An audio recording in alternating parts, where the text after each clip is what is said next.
오늘 굉장히 중요하지 않은 날은 없죠. 오늘은 관심이 깊게 가는 날이라서 많이 오셨나 이런 생각이 듭니다. 내년도 25년도 본예산 편성 방향 그리고 그 내용에 대해서 오늘 언론인들께 말씀을 드리고자 합니다. 우선 내년도 본예산 설명에 앞서서 우리 시가 처해 있는 어떤 대내외적인 상황을 먼저 말씀드리고자 합니다.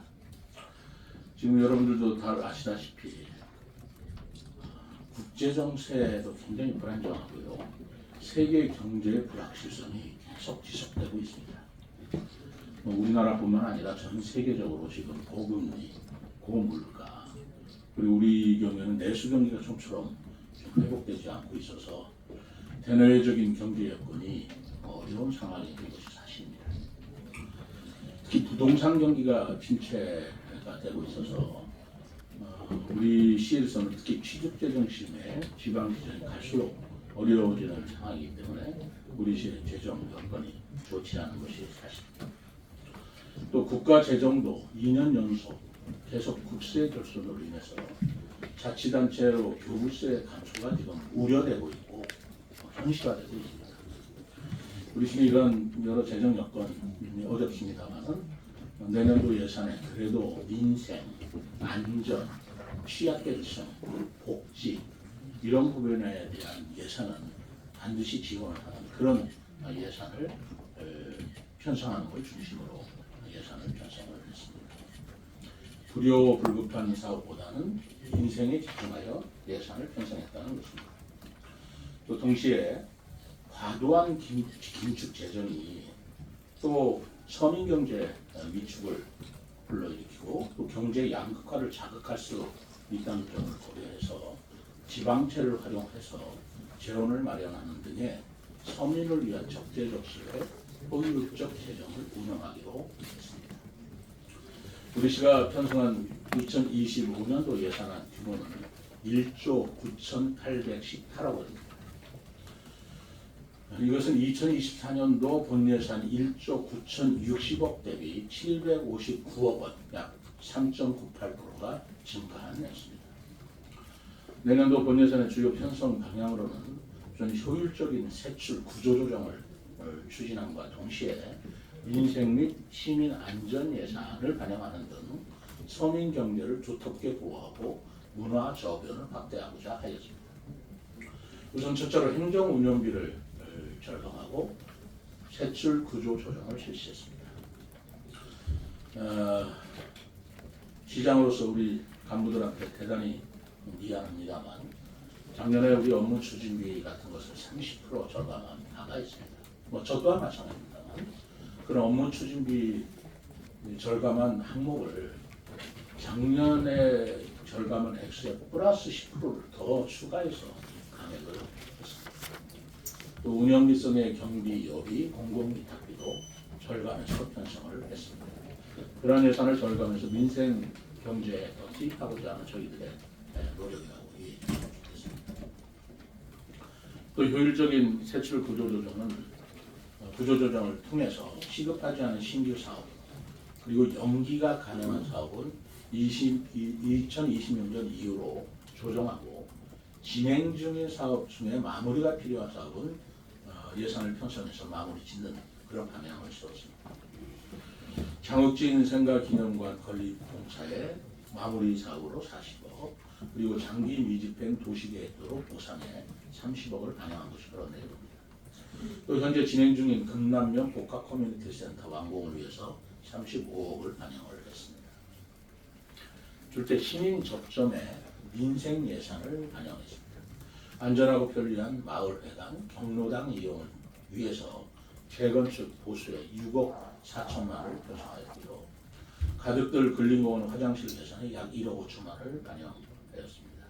이것은 우리 시의원들께서도 여러 번 지적한 바가 있어서 여기 예산을 반영해서 예산화하는 것입니다. 또 시민 여러분들께서 안정적인 의료 서비스를 받을 수 있도록 지역 응급의료센터 등의 사업, 소아전문 응급의료센터 지원에 2억 5천만 원을 각각 반영하였고 국가 예방접종에 82억, 시자체 예방접종 사업, 코로나19 백신 지원에 21억을 반영을 했습니다. 또 공공심야 약국 운영 예산 8,700만 원도 새롭게 반영을 했습니다. 아울러 출산율 제고를 위해서 난임부부 시술비 지원 18억, 산모 신생아 건강관리 지원에 16억을 반영하였고요. 대중교통체계 혁신을 위해 도입한 이윤패스에 50억, K패스에 15억을 각각 반영해서 시민들께 편리한 교통법 서비스를 계속 제공하고자 합니다. 셋째, 시민안전을 위한 예산을 반영을 했습니다. 재난안전체계를 더욱 공고히 하기 위해서 재난예경보시설 운영비에 5억 5천만 원을 반영하였고, 재난안전상황실 노후장비 교체 10억 6천만 원을 신규 편성했습니다. 여름철 물놀이 안전예산을 1억 2천만 원, 침수우려도로 자동 차단시설 설치에 2억, 그리고 새로운 지하차도와 나리째 지하차도 자동 차단 시스템 구축에 각각 4억 5천만 원씩을 반영했습니다. 노인, 아동, 청년, 또 장애인 등 취약계층 복지는 확대하였습니다. 보건복지 예산은 올해보다 120%, 약 120억, 2.1%를 증가한 5,751억 원을 편성해서 사회 안전망을 더욱 강화하였습니다. 노인생활 안정을 위해 기초연금 828억, 어르신들의 다양한 일자리와 사회활동 지원을 위해 159억, 신흥사랑주택 실버복지관 운영을 위해 2억 5천만 원을 새롭게 다 반영한 사항입니다. 아동의 건강한 성장을 위해서 아동수당 319억, 누리가정 보육료 232억 원을 반영했고, 부모의 출산과 육아 부담을 덜기 위해서 부모급여 320억, 아빠 장려금 4억, 출산 축가금 34억, 직장만 지원센터에 1억 4천만 원, 공동육아 나눔터 운영에 18억을 반영을 했는데, 이러한 예산들은 지난번에 이어서 더 크게 반영한 예산들이라는 걸 말씀드립니다. 또 취약계층의 생활보정을 위해서 생계급여 242억, 주거급여 107억을 반영하였고, 장애인 활동 지원에도 179억을 반영했습니다. 청년자립 지원을 위해 임차보증금 2차 지원 3억 5천만 원, 주거 임대료 지원 2억 7천만 원, 월세 한시 특별 지원 8억 원을 반영을 했습니다. 청년 취업 지원을 위한 청년 도전 지원 사업도 4억 7천만 원을 반영했고요. 농업 경쟁력 강화를 위해 농업 분야 예산을 확대했습니다. 농업 임업 분야 예산은 올해보다 108억, 10.5% 증가한 1,139억 원을 편성했습니다. 우리 농산물 소비를 촉진하고 학생들에게 무상으로 급식을 제공하기 위한 학교급식 지원에 올해보다 증액된 288억 원을 반영을 하였고요. 농업기반 강화를 위해서 농업인수당 39억, 또 배수로 농로정비 등 농촌생활환경정비를 위해 9억 원을 편성을 했습니다. 청년 농업인의 안정적인 영농 정착을 위해 2억 2천만 원을 새롭게 반영했습니다. 농가의 경쟁력 강화를 돕기 위해 유기질비료 지원 8억, 과수, 채소농가, 영농자재 지원 7억, 시설원의 생산기반 지원에 4억을 반영했습니다. 여섯 번째로 지역 경제를 활성화했습니다. 지역 내 소비 촉진 등 지역 상권을 활성화를 위해 지역화폐 영인전 예산 30억 원을 반영하였고요. 소상공인 지원을 위해서 2차 보조금 지원 26억, 중소기업의 ESG 경영 지원에 1억을 반영했습니다. 또 유망기업 유치 및 입주 공간 제공을 위해서 공공임대형 지식산업센터에 106억을 투입해서 현재 건축 중에 있습니다만 차질 없이 추진할 것이고, 국가산업단지 조성을 위한 출자금 100억 원도 반영을 했습니다. 마지막으로 문화 및 정원도시의 전환을 확대한 예산을 편성했습니다. 국제정원도시 박람회 개최를 위한 수령금으로 1265억 원, 그리고 국비 77억 원을 반영을 했습니다.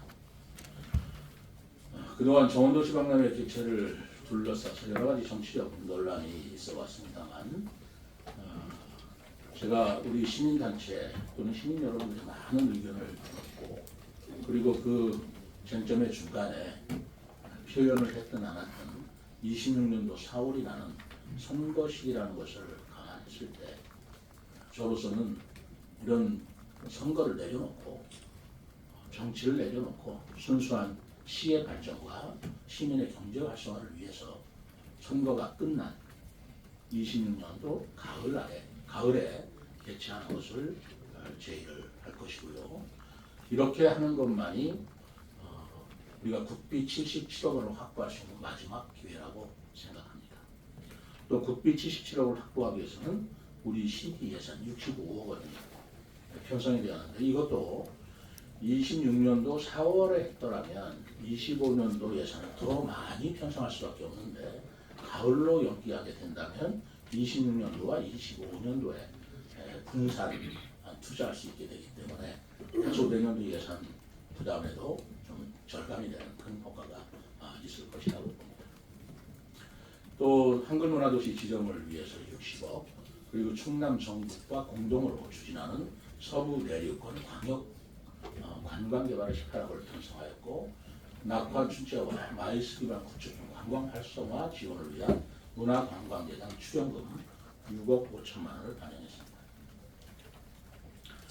지금까지 대내외적으로 어려운 재정 여건 속에서 꼭 필요한 사업이라고 생각되는 사업을 중심으로 정말 우리 각 시국에서 뼈를 깎는 그런 작업을 했습니다. 부족한 예산에서 가장 효율적인 예산 편성 무엇일까 이런 걸 감안해서 이번에 어려운 예산 작업을 통해서 그렇게 편성했다는 말씀을 드리고 오늘 여러분들께 발표한 이 예산안은 11월 1일 시의회에 제출되었습니다. 그리고 11월 11일부터는 의회 심의가 예정되어 있고요. 시의회 논의를 거쳐서 12월 16일에는 내년도 예산안이 최종적으로 확정될 것으로 예상됩니다.